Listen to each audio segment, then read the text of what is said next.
mengikuti wawancara mengenai dengan sains perubahan iklim di negara Brunei Darussalam bersama dengan dua orang tetamu kita. Di sebelahan ni ialah Puan Nurul Linani binti Haji Jahari selaku pegawai kaji cuaca, dan sebelah saya ini pula ialah Puan Zulfa Zuhaira binti Haji Abdul Rani selaku pegawai pengkajian dan perkembangan iReady. Dan mari kita bertanya pada mereka dan perkabaran mereka. Apa khabar Puan? Alhamdulillah. Apa khabar Puan Nurul Inani pula? Alhamdulillah sihat. Syukur, Alhamdulillah sihat. Tadi di-update bersama dengan tetamu-tetamu kita ni untuk membincangkan mengenai dengan sains perubahan iklim di negara Brunei Darussalam. Tadi isu hangat ni telah pun kita dibincangkan juga bersama dengan rakan-rakan kita ni sebentar tadi di ketiga-tiga daerah cara secara peribadi untuk menangani perubahan iklim. Namun untuk soalan yang pertama, bagaimana kalau kita tanyakan kepada Puan Nurul apa sebenarnya yang dimaksudkan dengan perubahan iklim ni? Silakan Puan. Ya, terlebih dahulu pertama sekali bagi pihak Jabatan Kaji Cuaca Brunei Darussalam, saya ingin mengucapkan berbanyak terima kasihlah kepada pihak Rampai Pagi RTB atas kesempatan yang diberikan kepada kami untuk memberikan mengenai topik yang sangat penting iaitu mengenai perubahan iklim. So sememangnya topik ini memang selalu kita dengar sejak kebelakangan ini.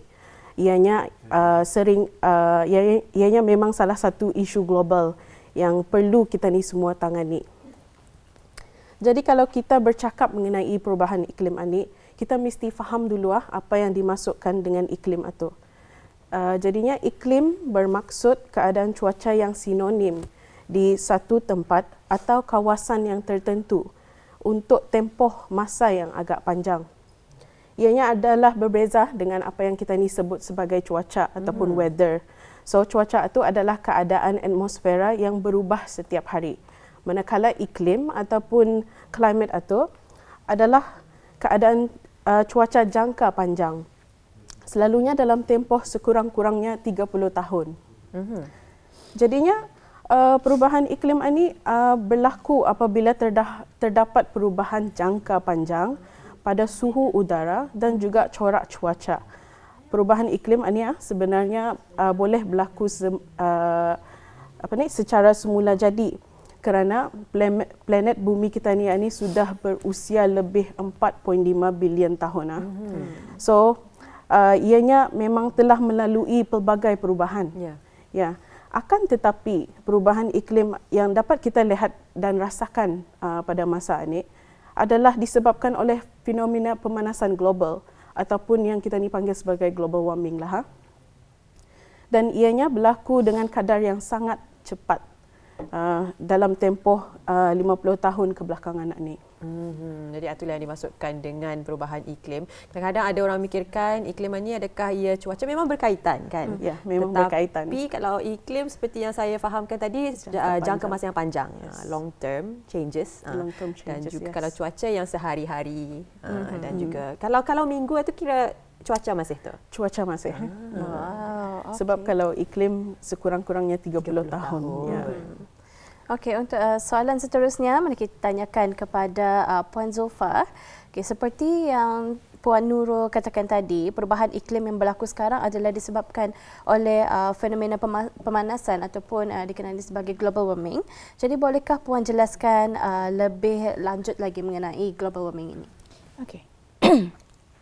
Fenomena pemanasan global ini ia adalah peningkatan suhu udara di bumi kita ni yang sebenarnya berlaku disebabkan oleh kesan rumah hijau ataupun greenhouse effect. Gas rumah hijau atau juga dipanggil greenhouse gases pada skala global ia telah meningkat secara drastik sejak tahun 1950-an, iaitu sejak bermulanya revolusi perindustrian. Seperti yang bakal ditunjukkan pada skrin selepas ini. Dan peningkatan gas rumah hijau seperti karbon dioksida dan meten, ia sebahagian besarnya adalah disebabkan oleh pelbagai aktiviti manusia seperti pembakaran bahan api fosil untuk kegunaan pembangunan industri dan juga pengangkutan. Jadinya apabila gas-gas rumah hijau ini terlampau banyak, ia menyelimuti atmosfera kita ini. Ia menjadikannya terperangkap haba di berhampiran dengan permukaan bumi, yang akhirnya menyebabkan pemanasan global. Sebagai analoginya, yang macam kita ni tu memakai selimut. So kalau tadi makan selimut tu, soalnya kita ni merasa kepanasan kan. So ya samalah macam gas rumah hijau, greenhouse gases ni. So ya menyelimuti bumi kita ni. And then ya terdapat banyak impak-impak perubahan iklim yang disebabkan oleh pemanasan global yang berlaku dengan pantas yang dapat kita ni lihat di seluruh dunia. Antaranya adalah peningkatan paras laut, kejadian cuaca ekstrim seperti banjir dan juga kemarau yang berpanjangan. Impaknya andang berlainan dari satu tempat ke satu tempat yang lain. Sometimes ada satu tempat tu ia jadi lebih basah dan satu tu jadi lebih kering. Dan ini adalah bergantung kepada apa tu? Kepada area ataupun negara-negara tertentu itulah tu. Macam tu. Jadi memang setiap negara ataupun setiap kawasan impaknya adalah berbeza mengenai dengan perubahan iklim itu. Jadi itulah antaranya yang Ketani ketahui juga, nanti akan Ketani kongsikan juga dengan lebih lanjut mengenai dengan diagram dan juga rajah-rajah yang telah pun tersedia. Namun memang ini adalah salah satu perkara isu global yang membimbangkan dan pastinya negara Brunei Darussalam juga turut terkesan. Namun mungkin ada yang kurang mengetahui apa sebenarnya bukti perubahan iklim yang dapat Ketani lihat sendiri berlaku di negara Brunei Darussalam ini. Silakan Puan. Ya, terima kasih Hani. Memang tidak dapat dinafikan yang negara kita Brunei Darussalam juga tidak terkecuali dari kesan pemanasan global ataupun perubahan iklim ini. Jabatan Kaji Cuaca sebagai otoriti cuaca dan iklim kebangsaan telah giat membuat kajian berkaitan dengan perubahan iklim ini. Dari segi sains, kesan perubahan iklim ini dapat dilihat dari dua faktor utama, iaitu yang pertama ialah perubahan jangka panjang pada suhu udara dan juga yang kedua perubahan corak cuaca. Dan di sini saya kongsikan dulu kesan perubahan iklim dari sudut perubahan suhu udara di negara Brunei Darussalam. Jadi seperti yang dapat kita lihat di skrin TV sekarang, graf ini menunjukkan tren purata suhu udara tahunan ataupun annual mean temperature yang telah dicerap dari tahun 1971 hingga ke tahun lepas 2023. Jadi apa yang dapat kita lihat dari graf ini ialah tren suhu udara menunjukkan peningkatan dengan kadar 0.23 darjah Celsius setiap 10 tahun. Dalam kata lain, peningkatan suhu udara sebanyak sekitar 1.15 darjah Celsius telah dikesan sejak 50 tahun kebelakangan ini. Sebab itu tak makin panas. Yes. Ya. Jadi mungkin Hani dan Umu juga tertanya-tanya, peningkatan 1 darjah Celsius ini bolehkah memberi kesan terhadap kehidupan harian kita ni? Jangan tak jauhlah kita ni ambil contoh baru-baru ini saja dalam kalau kita dapat perhatikan atau kita ni sendiri dapat merasakan sejak 2-3 bulan yang lalu, kadang-kadang kita ni terasa matahari itu macam lain panasnya. Macam terasa lebih panas pada waktu siang. Dan juga pada waktu malam pun macam feeling a bit warm lah than usual. So kadang aircon pun tidak berapa terasa. Kecuali di sinilah kuat airconnya. So setentunya ini adalah salah satu impak iklim, perubahan iklim.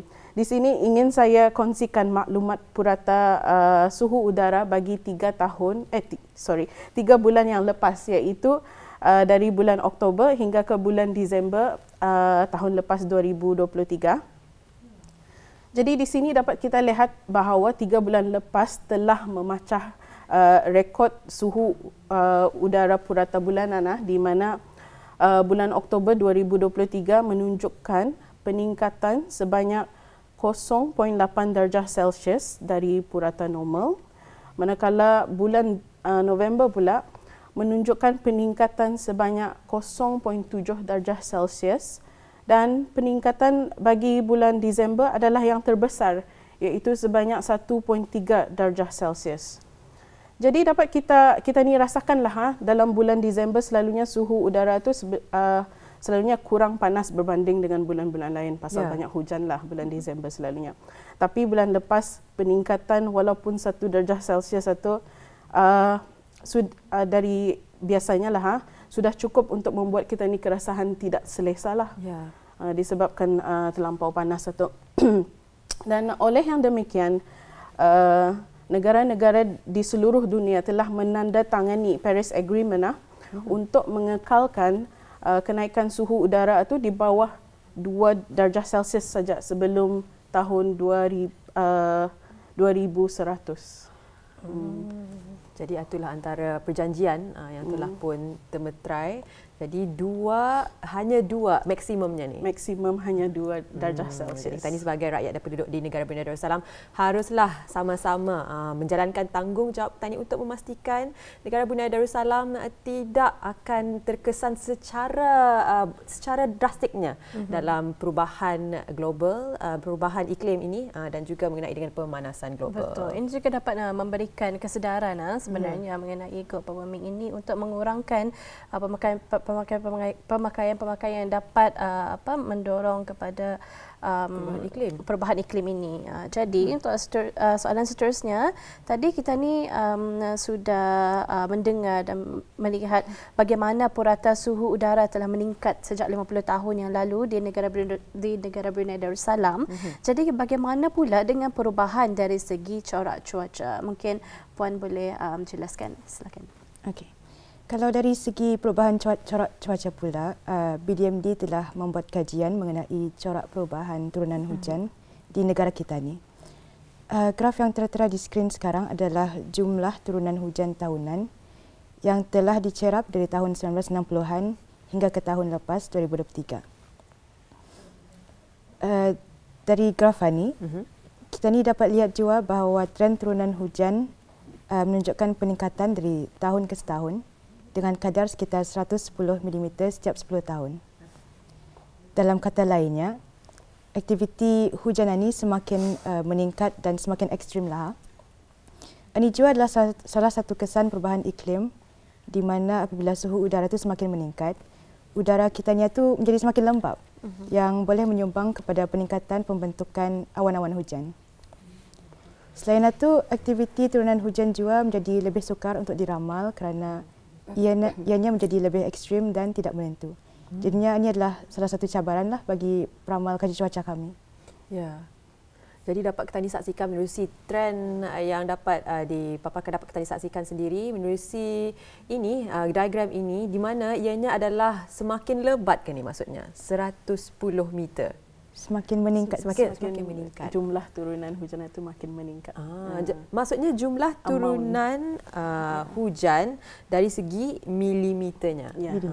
Annual rainfall 110 mm dalam masa 10 tahun.